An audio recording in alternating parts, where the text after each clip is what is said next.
Hi, teachers, and welcome back to Lesson Gems. My name is Brother Lammers. I have the lesson that is assigned in your seminary teacher curriculum that is lesson number 128, or the lesson that is assigned for section 115 in the Doctrine and Covenants. Let's get right into it. This lesson is going to help our students to feel the importance of using the correct name of the Savior's church. I really like some of the learning activities or the readinesses in here, so let me offer you two alternatives. If you don't have an opportunity to set up this readiness of getting two students or one or two students to call you by the wrong name, because in reality sometimes they show up right when class begins or they show up after class begins. And so it might be hard to set this up before class. I would invite you to consider using this and this. I'll include the link to these photo files in the link below.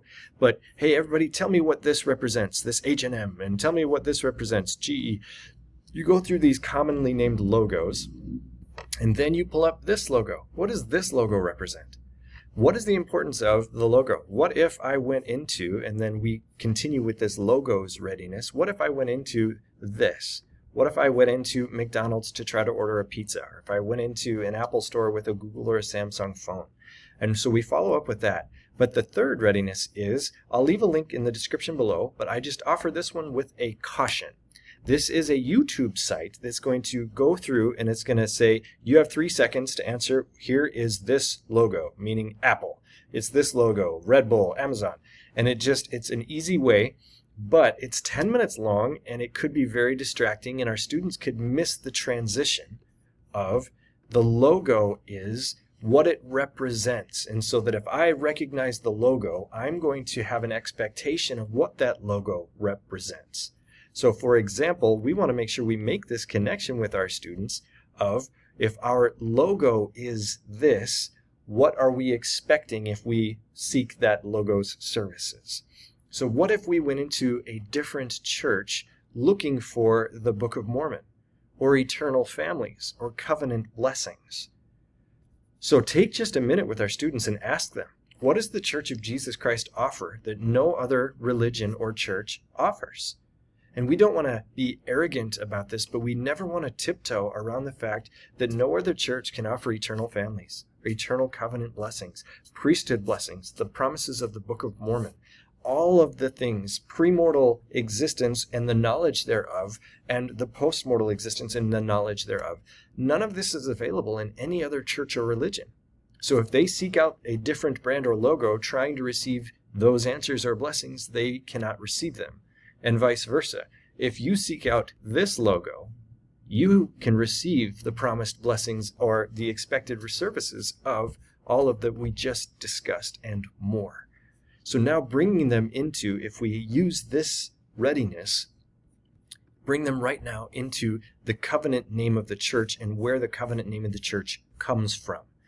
We have an awesome little context here in using section 115. So use this now. Where does the church actually get its name? And in section 115, please help them look for. And we're going to use the look for question a lot in today's lesson, and I'll give you different examples or ideas on how to use the look for question or an identify question to help our students to move into the content and then to have a discussion or a thoughtful answer. So the first look for is right here. Read verses 1 through 4, looking for what the Savior taught about the church about the church in Far West or in this context.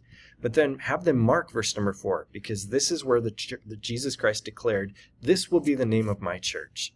So what does this tell you about the church? What might someone who is learning about the church assume if they're learning about the Church of Jesus Christ or not the Mormons? I'm coming into this knowing what I'm trying to receive. Consider using Elder Ballard's quote with this question. Why do you think the church wants us to refer by its correct name? Down in the additional resources, right here, this quote from Elder Ballard. He teaches about why each word within the Church of Jesus Christ of Latter-day Saints is so imperative and that it cannot be shortened to achieve the desired outcome that the Savior wants. So using Elder Ballard right there, but now going into the promised blessings.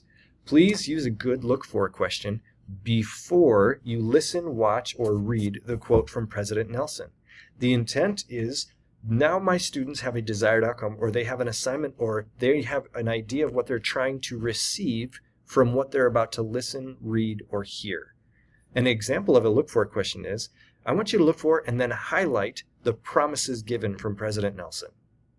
Afterwards, Jesse, what did you see when you looked for those promises? Okay, you promised this. Jesse, go back in here now. What do we need to do to receive those promises? But this is all set up by the look for question. Here's another example. Please listen and write down one promise given. A great look for question is right underneath. What blessings did President Nelson promise us? And so now we have this look for question before we go into reading the actual account. A quick highlight might help our students to say, hey, I've had an experience using the correct name of the church, or maybe my mom or dad has had that. We could ask that after studying the content of verses 5 and 6, and here is a great study tool to go deeper about the words and meanings in verses 5 and 6. Elder Anderson gives us a great runway to help our students practice what they could do to be real about using the church's name. The Church of Jesus Christ of Latter-day Saints. The beginning part of our lesson should have defined why it's so important, or why we want to use the correct name. Now, if we're going to model how someone could do it, let's use Elder Anderson's little video here. Go in and say, hey, please listen and watch as Elder Anderson shares this story. And in the story, identify some good ideas of how to use the correct name of the church. And now we watch the little video and we go back and say, what did you see that is a good idea of what we could do to use the correct name? But now we want to practice. It is so different talking about something and now practicing it. When you practice it, the Spirit can go back to exactly how we put it into our mind and into our heart and bring it forth in the moment that we need it, but not just when we talk about it. So give them a response. Here now, let's practice. We've defined it. We've seen an example of it. Now let's put it into practice so that we can have it at the moment that we need it. Here's a few possible scenarios, or make up one of your own. Your friend points out that while a group is discussing the events that happened in Michigan, they're so tragic and sad, well, hey, Jessie, she's a Mormon. Jessie. And so how would you respond in that moment? That, oh, wait, this is who I am, and here's who I represent. Your teacher in an American history section continues to refer to the Church of Jesus Christ as the Mormons. Or a friend texts you and asks about, what do Mormons believe? Now, invite them to consider what they would say, or have them pull out their phone and text you or text another person in the class. How would you respond to this text? But practice using the words. Practice in this situation is going to be so much more valuable than just talking about why we use the correct name of the church. The Spirit will be able to go back and to draw from that experience and to help them in a real world experience going forward. Teachers, we love you so much. We are just absolutely in awe, and we appreciate how much you do to love your wonderful students. Thank you for all that you do, and we'll see you next week.